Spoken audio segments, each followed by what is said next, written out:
ये ठाकुर जी हैं हमारे और इनके साथ है इनकी दुलारी, इनकी प्यारी श्री राधा रानी। आप सभी को मेरी तरफ से जय श्री राधे कृष्णा। आज मैं आप सभी के लिए एक बहुत ही खूबसूरत और मज़ेदार प्रसंग लेकर आई हूँ जिसका शीर्षक है ईश्वर मेरे साथ हैं। तो चलिए शुरू करते हैं।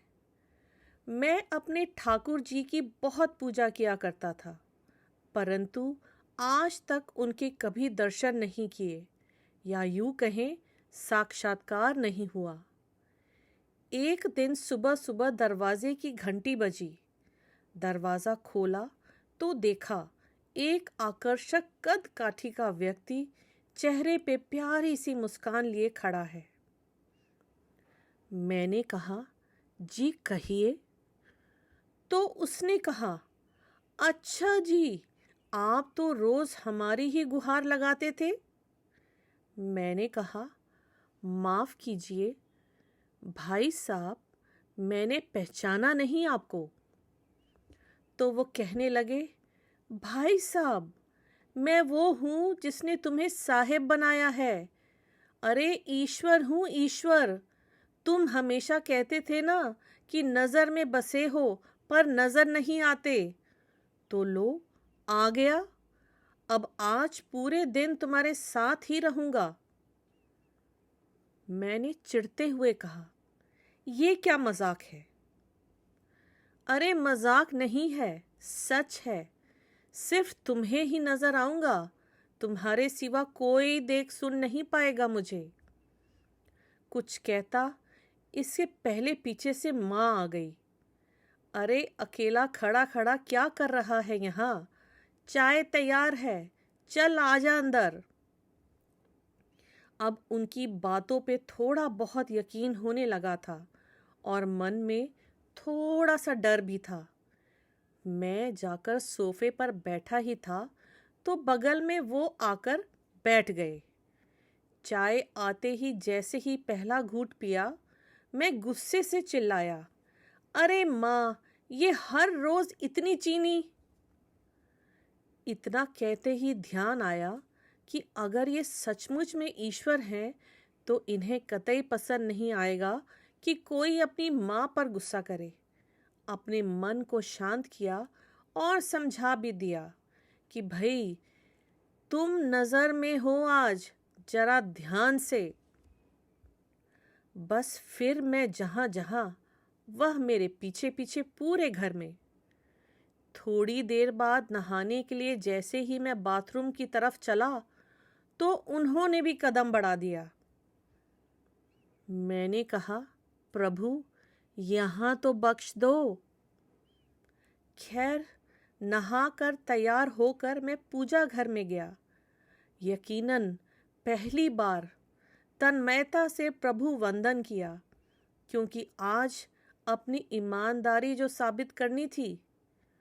फिर ऑफिस के लिए निकला। अपनी कार में बैठा तो देखा बगल में महाशय पहले से ही बैठे हुए हैं।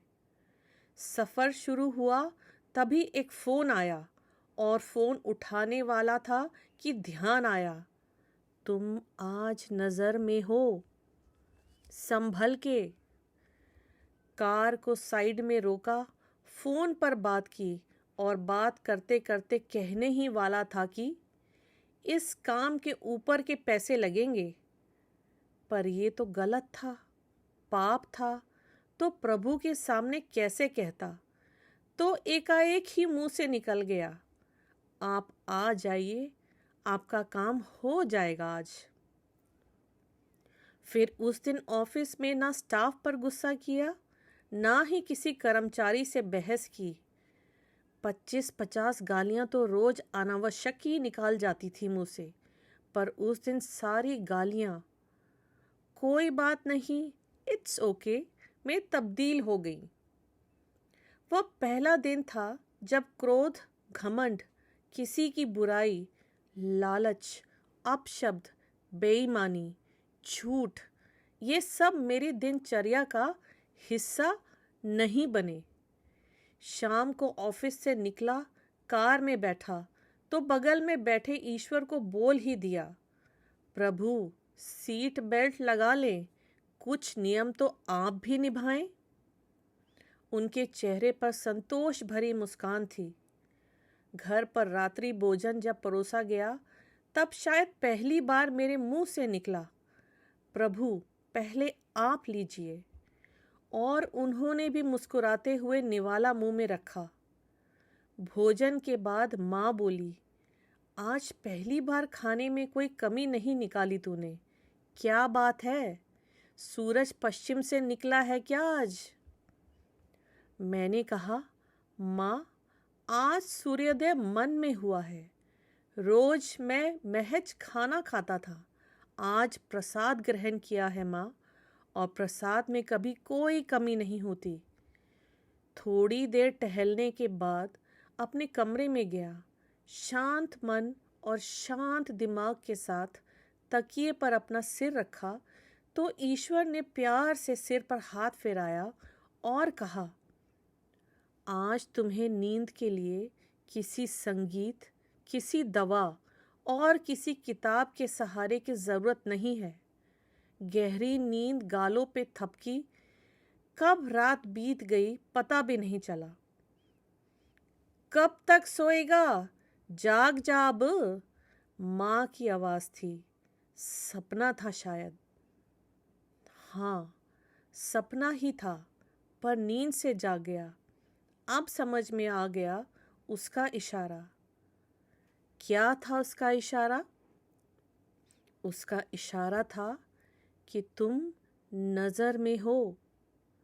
जिस दिन ये समझ गए कि वो देख रहा है, सब कुछ ठीक हो जाएगा। सपने में आया एक विचार भी आंखें खोल सकता है। कभी कभी ये सोचकर डरता भी हूँ कि सच में अगर भगवान मेरे साथ में रहने लगे तो क्या होगा। तो ये है हमारा आज का प्रसंग। हम लोग अपने दिनचर्या में इतने मस्त और इतना बिजी हो जाते हैं कि हम दूसरे लोगों को क्या कुछ नहीं बोल देते। अपना गुस्सा दूसरों पर थोप देते हैं, अपनी गलतियों का इल्ज़ाम दूसरों पे थोप देते हैं और भूल जाते हैं। कहीं ना कहीं हमें ये लगता है कि हमारे साथ जो भी गलत हो रहा है वो किसी दूसरे की वजह से हो रहा है। हम ये भूल जाते हैं कि हमारे साथ जो कुछ भी हो रहा है उसके ज़िम्मेदार हम स्वयं हैं। हमेशा याद रखिए कि हम सांसारिक कैमरे की नहीं बल्कि प्रभु के कैमरे की नज़र में हर समय हैं। हम सो जाते हैं लेकिन समय ना रुकता है ना रुकेगा। भगवान का कैमरा भी इसी तरह है। ना भगवान के घर में कोई लाइट है, बिजली है, ना कुछ है, तो भगवान का कैमरा भी हर पल हर मिनट चल रहा है बिना रुके। और उसमें हमारी हर दिनचर्या, हम किसको क्या कह रहे हैं, किसका ठीकरा किसके सिर फोड़ रहे हैं, किसको कितनी गालियां दे रहे हैं, किसके साथ कैसा व्यवहार कर रहे हैं, वो सब बिना रुके, बिना किसी इंटरवल के, बिना किसी रुकावट के रिकॉर्ड हो रहा है।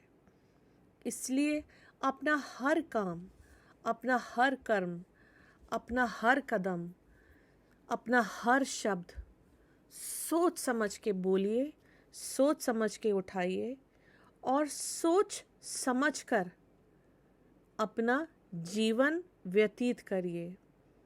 हमें लगता है कि हम अकेले हैं, हमें कोई नहीं देख रहा, लेकिन ये इंसान का वहम है।